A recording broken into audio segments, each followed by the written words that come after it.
Assalamualaikum warahmatullahi wabarakatuh.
Innal hamdalillah nahmaduhu wa nasta'inuhu wa nastaghfiruh wa na'udzu billahi min shururi anfusina wa min sayyiati a'malina may yahdihillahu fala mudilla lahu wa may yudlil fala hadiya lahu. Asyhadu an la ilaha illallah wahdahu la syarika lah وأشهد أن محمدا عبده ورسوله الذي لا نبي بعده اللهم صل وسلم وبارك على محمد وعلى آله وأصحابه ومن تبعهم بإحسان إلى يوم الدين.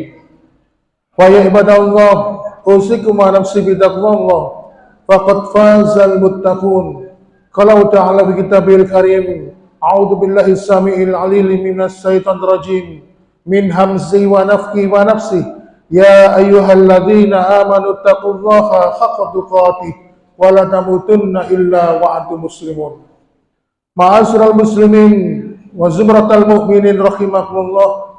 Alhamdulillah, senantiasa kita bersyukur kepada Allah Subhanahu wa taala yang senantiasa melimpahkan rahmat, nikmat, hidayah, inayah serta taufiknya kepada kita sekalian, sehingga Allah memilih kita untuk hadir dalam kesempatan di siang hari ini.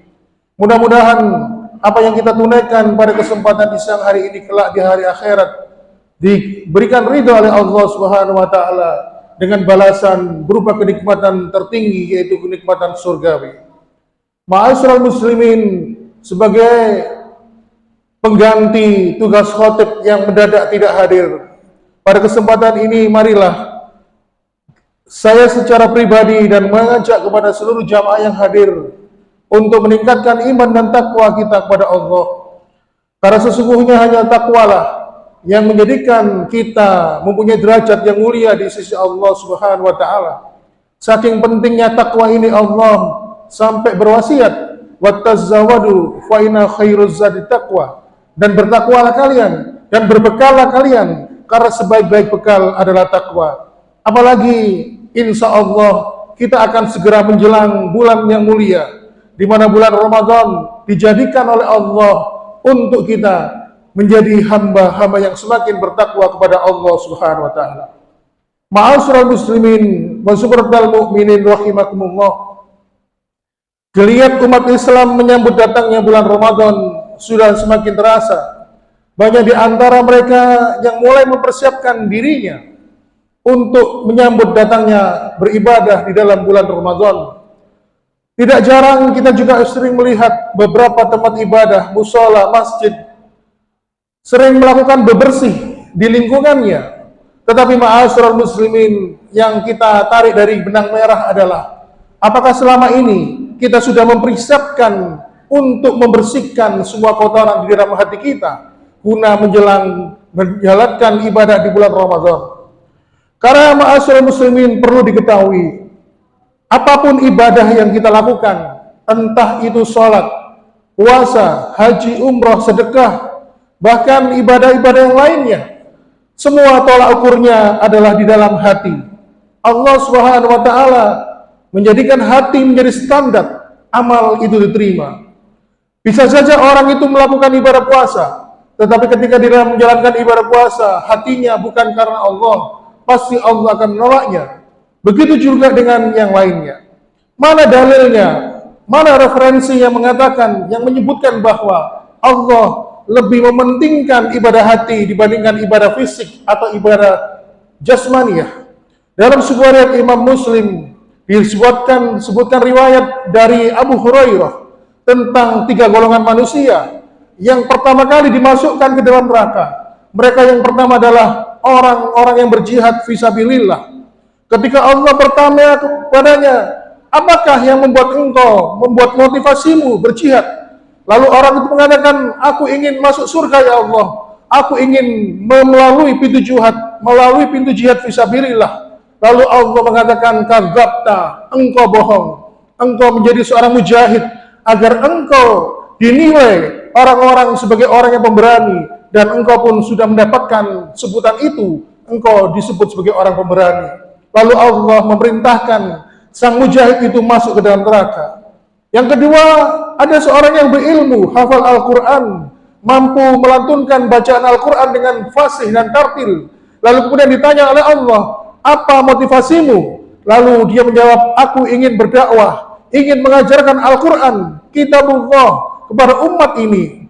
Lalu Allah mengatakan, bohong, karena sesungguhnya di dalam hatimu engkau ingin dipuji sebagai seseorang yang hafal Al-Quran, dalam dan tinggi ilmunya, serta engkau ingin dikenal sebagai orang yang pandai tartil melantunkan bacaan Al-Quran. Kemudian yang ketiga, ma'asyiral muslimin, orang yang dimasukkan ke dalam neraka adalah seorang dermawan. Ketika dia ditanya, apa motivasimu? Dia mengatakan, saya ingin menyumbangkan hartaku untuk kemajuan agama Islam ini. Lalu Allah mengatakan, bohong. Sesungguhnya di dalam hatimu, engkau ingin disebut sebagai seorang yang dermawan. Engkau sudah mendapatkan keinginanmu, disebut-sebut sebagai orang yang baik di hadapan manusia, maka masuklah kalian ke dalam neraka. Inilah ma'asyiral muslimin, urgensi betapa pentingnya masalah hati, terutama ketika nanti kita memasuki bulan Ramadan. Oleh karena itu, ma'asyiral muslimin, ada beberapa ungkapan makna dari beberapa ulama yang patut kita perhatikan ketika akan memasuki bulan Ramadan ini. Yang pertama adalah, pastikan nanti ketika kita memasuki bulan Ramadan, pastikan bahwa niat kita bukan untuk mencari kesenangan dunia, bukan mencari tujuannya untuk mendapatkan kenikmatan dunia. Mohon maaf ma'asyiral muslimin, perlu disampaikan, selama ini musuh dari ibadah, yang merusak ibadah itu adalah ketika kita berbuat riya atau ingin dipuji oleh orang lain, atau mungkin sum'ah, ingin dirasani yang baik-baik, dipuji sebagai orang baik. Tetapi musuh ibadah itu adalah salah satunya adalah menjadikan ibadah itu untuk mencari tujuan dunia. Oleh karena itu, ma'asyiral muslimin wa zumratal mu'minin rahimakumullah, Allah Subhanahu wa taala berfirman di surat Hud di ayat yang ke-15 dan 16. Perlu diketahui ma'asyiral muslimin, surat Hud ini adalah salah satu surat yang diturunkan oleh Allah sehingga menyebabkan baginda Rasulullah SAW rambutnya beruban. Dan ayat 15 dan 16 ini sangat ditakuti oleh para sahabat. Kenapa? Karena mereka khawatir jangan-jangan kenikmatan dunia yang mereka rasakan melalaikan dari beribadah kepada Allah Subhanahu wa taala. Di ayat yang ke-15 dari surat Hud ini Allah berfirman, A'udzu billahi minasyaitonir rajim. Man kana yuridul hayatad dunya wa zinataha nuwaffi ilaihim a'maluhum fiha wa hum fima la yubkhasun. Barang siapa yang menghendaki kehidupan dunia dan perhiasannya, pasti kami, kata Allah, akan berikan balasan penuh untuk kehidupan dunia mereka, dan di dunia mereka tidak dirugikan. Ma'asyiral muslimin, ayat 15 ini tidak berdiri sendiri. Di ayat berikutnya Allah melanjutkan, ulaikal ladzina laisa lahum fil akhirati ilan nar wa habita ma sana'u fiha wa batilum ma kanu ya'malun. Itulah orang-orang yang memperoleh sesuatu di akhirat kecuali neraka, dan sia-sialah apa yang telah mereka usahakan di dunia ini, dan terhapuslah segala amal ibadah mereka. Ma'asyiral muslimin, kalau kita meniatkan ibadah untuk dunia, saya ingin bersedekah, saya ingin melakukan sholat duha, saya ingin melakukan sholat tahajud, agar Allah memberikan saya rezeki, agar urusan pekerjaan lancar, agar saya mendapatkan job, mendapatkan proyek, maka kita akan hanya mendapatkan balasan dunia seperti yang kita minta. Lalu Allah mengatakan, amalmu akan dihapuskan karena engkau mengharapkan dunia dibandingkan mengharapkan ridha dari Allah Subhanahu wa taala. Ma'asyiral muslimin wa zumratal mu'minin rahimakumullah. Kemudian yang kedua, kata para ulama, pastikan ketika kita menjalani bulan Ramadan yang akan kita jalan nanti adalah hadirkan makna, hadirkan hikmah di dalam hati kita. Kenapa Allah masih menghendaki saya, masih menghendaki kita, menghendaki untuk melakukan ibadah di bulan Ramadan? Ma'asyiral muslimin, hadirkanlah hikmah. Kenapa? Bayangkan ada beberapa sahabat kita, saudara kita, mungkin teman sejamaah masjid yang lebih soleh, lebih sehat jasadnya, lebih kuat jasmaninya. Mereka menerapkan pola hidup sehat, tetapi Allah memanggilnya terlebih dahulu. Sedangkan kita yang sudah tidak banyak lagi bilangan jumlah perbuatan dosa dan maksiat yang sering kita lakukan tanpa kita sengaja, tanpa kita sadari, kita sering melakukan perbuatan dosa dan maksiat, dan juga kita juga sering menerapkan pola hidup yang tidak sehat.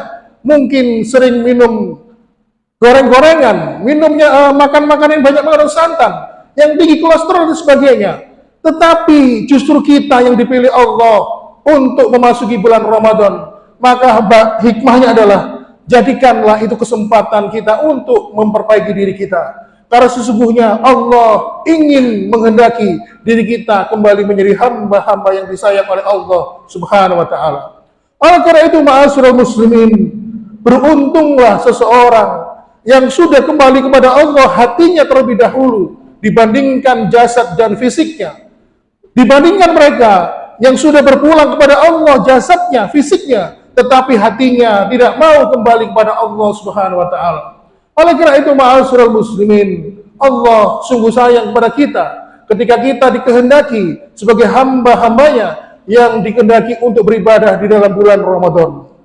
Ma'asyiral muslimin wa subratal mu'minin rahimakumullah. Yang ketiga, apa yang harus kita maknai ketika nanti kita harus memasuki bulan Ramadan adalah maafkanlah orang-orang yang pernah berbuat zalim, berbuat salah kepada kita. Jangan sampai ketika nanti kita memasuki bulan Ramadan, kita menyimpan sebuah nama seseorang, dan nama itu kita simpan di dalam hati kita, sehingga menyebabkan hati kita ini mempunyai dengki, mempunyai dendam kepada seseorang itu. Oleh karena itu, ma'asyiral muslimin, memaafkan adalah perkara yang sungguh berat, sehingga saking beratnya ini Allah memberikan balasan khusus. Allah memberikan pintu dari pintu-pintu. Ada sekitar 8 pintu, ma'asyiral muslimin. Ada pintu dari pintu taubat, ada pintu surga dari pintu sholat, dari pintu jihad, kemudian juga ada pintu aiman, di mana orang yang masuk surga tanpa hisab, tanpa azab. Kemudian juga ada pintu ridho, di mana seseorang itu senantiasa ridho dengan ketetapan Allah, dan ada juga pintu memaafkan. Oleh karena itu, ma'asyiral muslimin, Allah Subhanahu wa taala dalam sebuah hadis disebutkan oleh Rasulullah SAW berseru, "Man ajruhu 'ala Allah." Siapa nanti di antara kalian, wahai hambaku, yang masuk surga, yang pahalanya langsung kuberikan kepadanya. Di sini Allah memberikan pahala langsung tanpa melalui perantara malaikat. Lalu kemudian orang-orang yang memaafkanlah yang datang dikumpulkan di satu tempat, sehingga Allah akhirnya memberikan pahala memaafkan orang lain. Oleh karena itu, ma'asyiral muslimin, Allah Subhanahu wa taala berfirman di dalam surat Asy-Syura di ayat yang ke-40, "Faman afa wa aslaha fa ajruhu 'ala Allah, innahu la yuhibbudz zalimin." Barang siapa yang senantiasa memaafkan dan berbuat baik kepada orang yang telah berbuat jahat kepadanya, maka pahalanya dari Allah. Sungguh dia tidak menyukai orang-orang yang zalim. Ma'asyiral muslimin wa zumratul mu'minin rahimakumullah. Kemudian yang keempat, yang terakhir, renungan dari para ulama adalah nanti ketika kita memasuki bulan Ramadan, jangan pernah kita sombong. Sombong di sini adalah sombong dengan amal ibadah kita. Walaupun ada orang yang sombong dengan harta dan kedudukannya, tetapi sebenarnya memang real, dia memang patut bisa sombong. Ketika ada orang yang sombong dengan ketampanan atau kecantikannya, memang kenyataannya dia tampan dan cantik. Tetapi kalau ada orang yang sombong dengan amal ibadahnya, maka sungguh dia adalah orang yang celaka. Kenapa? Belum tentu Allah menerima amal ibadahnya, tetapi dia sudah sombongkan. Kadang-kadang kita ini sering terjebak, merasa sudah soleh, merasa banyak berzikir kepada Allah, merasa dekat kepada Allah, tetapi kadang-kadang kita sering meremehkan manusia, dan kadang-kadang tidak sadar menjadikan diri kita ini menjadi berhala dan jumawa. Oleh karena itu, ma'asyiral muslimin wa zumratal mu'minin rahimakumullah, ada seorang ulama besar. Pada suatu malam dia bersama anaknya bangun melakukan sholat malam. Lalu ketika selesai melakukan sholat malam beberapa rakaat, menjelang datang subuh, ayah dan anak itu duduk di teras di ruang tamu. Lalu sang anak pun membuka pintu jendela. Dia memandang keluar dari rumahnya, lalu berkata, "Wahai ayah, lihatlah, Pemukiman ini begitu sepi, banyak di antara penduduk itu, mereka banyak yang terlelap tidur. Tapi kita malam ini malah jatuh tersungkur beribadah kepada Allah Subhanahu wa taala. Lalu dengan begitu mengejutkannya, sang ayah yang juga seorang ulama besar itu mengatakan, "Wahai putraku, ketahuilah, sesungguhnya jika engkau dari isya sampai subuh engkau tidur, lalu kemudian bangun dalam keadaan engkau menyesali dosa-dosamu yang engkau perbuat, justru itu lebih baik dibandingkan engkau merasa bangga, dibandingkan engkau merasa jumawa atas ibadah yang telah engkau laksanakan." Ma'asyiral muslimin wa zubatal mu'minin rahimakumullah. Inilah yang menjadikan seorang ulama besar yang bernama Imam Hasan Al-Basri, ketika hari Senin dan Kamis, setiap hari Senin dan Kamis beliau bersedih, tampak murung di wajahnya, sehingga para muridnya pun keheranan, sehingga salah satu dari mereka pun bertanya, "Wahai guru, ada apakah gerangan yang menyebabkan engkau setiap hari Senin dan Kamis selalu murung?" Lalu Imam Hasan Al-Basri mengatakan, "Sesungguhnya ketahuilah, Rasulullah SAW menyampaikan setiap hari Senin dan Kamis malaikat menyetorkan amalan-amalan hamba-hambanya kepada Allah Subhanahu wa taala. Aku khawatir di hari Senin dan Kamis itu tidak ada amalan yang diterima oleh Allah, sehingga tidak ada amalan yang disetorkan oleh para malaikat kepada Allah Subhanahu wa taala." Inilah ma'asyiral muslimin, persiapan kita dalam memasuki bulan Ramadan. Kita membersihkan hati kita dari segala jenis penyakit. Mungkin selama ini kita hanya memperhatikan ketika kita berpuasa, lebih menahan lapar, lebih menahan haus, tetapi sesungguhnya berpuasa itu di samping ibadah fisik juga ibadah hati. Makanya Rasulullah mengatakan, barang siapa yang berpuasa, barang siapa yang sholat malam di bulan Ramadan, imanan wahtisaban, dengan landasan iman dan hisaban, yaitu ingin mendapatkan balasan pahala dari Allah. Ketika Rasulullah mengatakan imanan dengan landasan iman, maka iman itu letaknya di hati. Maka apabila seseorang itu mampu memperbaiki hatinya, memperbaiki keimanannya, maka sungguh dia adalah hamba-hamba yang layak diterima amal ibadah dari sisi Allah Subhanahu wa taala. Aqulu qouli hada wastaghfiru li wa lakum innahu wal ghafurur rahim.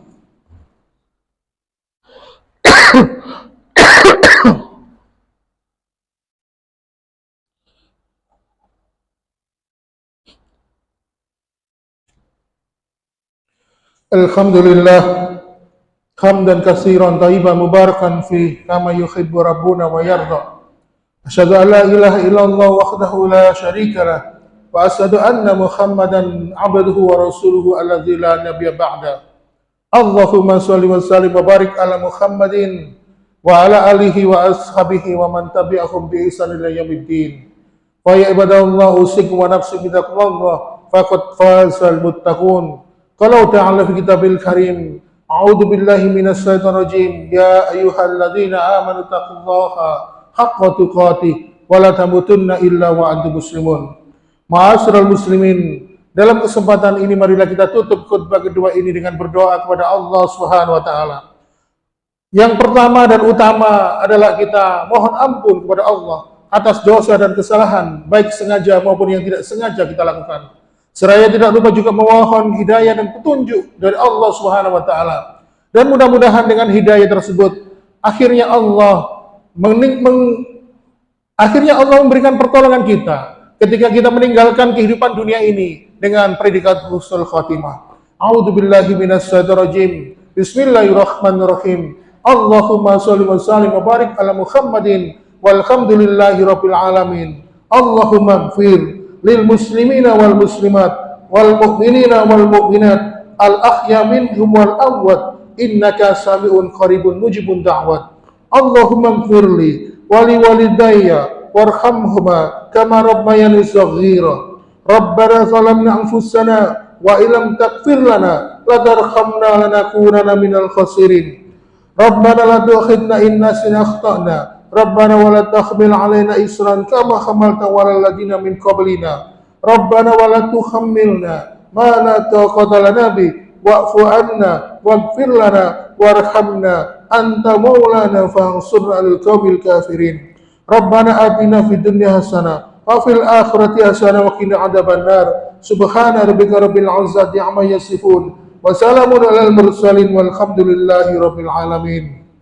Ibadallah, inna Allah ya'murkum bil amri wal ihsan wa ita'i qurba wa yanha 'anil fahsya'i wal munkari wal baghi la'allakum tadhakkarun wa la dzikrullahi akbar.